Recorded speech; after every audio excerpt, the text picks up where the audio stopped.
আগামী দিনের আন্দোলন হবে ভারতীয় আগ্রাসনের বিরুদ্ধে আন্দোলন।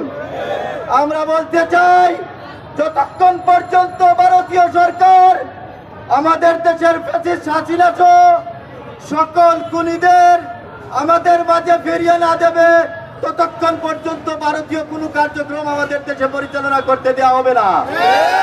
আমরা ভারতকে জানিয়ে দিতে চাই, আপনারা মনে রাখবেন, সেভেন সিস্টারকে যদি আমরা আলাদা করে ফেলি তাহলে আপনারা পঙ্গু হয়ে যাবেন। আপনারা যদি আর বেশি বাড়াবাড়ি করেন, আমাদের স্বাধীনতার সার্বভৌমত্বে যদি আবার আপনারা হস্তক্ষেপ করেন, তাহলে আমরা আমাদের চূড়ান্ত দাঁত ভাঙ্গা জবাব দেব।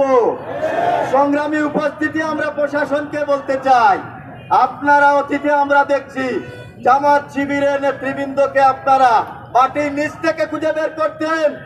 আপনাদের নাকে ডগায় যে কিভাবে খুলে পালিয়ে যায় তার দৃষ্টান্তমূলক জবাব চাই। আমরা আরো জানাতে চাই আমাদের গোয়েন্দা সংস্থাকে, এই গোয়েন্দা সংস্থা আমাদের দরকার নাই, যে গোয়েন্দা সংস্থা আমাদের বিপ্লবীদের রক্ষা করতে পারে না। আমরা অবশ্যই অন্তর্বর্তী সরকারের কাছে আহ্বান জানাবো, যদি আমাদের 24 ঘন্টার মধ্যে যদি এই হাদি ওসমানের হত্যাকারীদের বিচার সহ দ্রুত পদক্ষেপ না নেওয়া হয়, তাহলে ছাত্র শিবির ইনশাআল্লাহ মাঠে ভূমিকা পালন করবে এবং এর জাত ভাঙ্গা জবাব দেয় ইনশাআল্লাহ।